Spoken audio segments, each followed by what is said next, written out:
Turning now to Baltimore, where crews have taken some major steps in their effort to reopen the city's port after that catastrophic bridge collapse.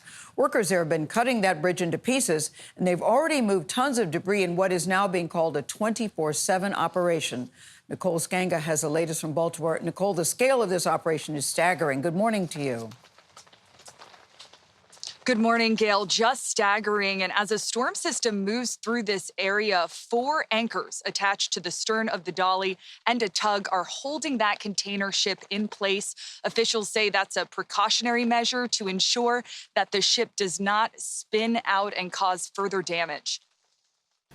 Steel beams, once vital to the Francis Scott Key Bridge in Maryland, now surgically cut into pieces, part of a complex wreckage removal operation. It is a mangled, cantilevered mess. Colonel S.D. Pinchason, unified commander of the U.S. Army Corps of Engineers, says crews will scan an underwater superstructure of concrete and twisted metal after each cut. They're very careful that they're not going to send divers or equipment in without knowing for sure. They're reducing the risk by not guessing. The bodies of 2 construction workers have been recovered. 4 other victims are unaccounted for and presumed dead, and Maryland State Police have identified 4 missing vehicles. There could be potential spots where there are vehicles and possibly maybe the human remains. The U.S. Coast Guard is now marking clear sections of the channel, possible passageways for smaller ships. Captain David O'Connell. I anticipate smaller draft commercial vessels, maybe some small tugs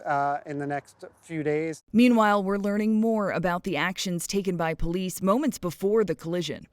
Hold all traffic on the Key Bridge. There's a ship approaching has just lost their steering. They are heroes. They truly are. The head of the Maryland Transportation Authority Police Union credits 3 officers for their quick measures to stop traffic, saving dozens of lives. When they stopped traffic, there was at least 25 to 30 vehicles stopped behind them each. Had these officers delayed even seconds longer, more people would have died. Now, today, the U.S. Coast Guard plans to open 2 channels. These are lanes for smaller vessels to resume traffic, primarily those that are serving the salvage efforts. But there is a 3rd passageway in the works that could accommodate some smaller commercial ships. Vlad? Still thinking about those victims. Nicole, thank you very much.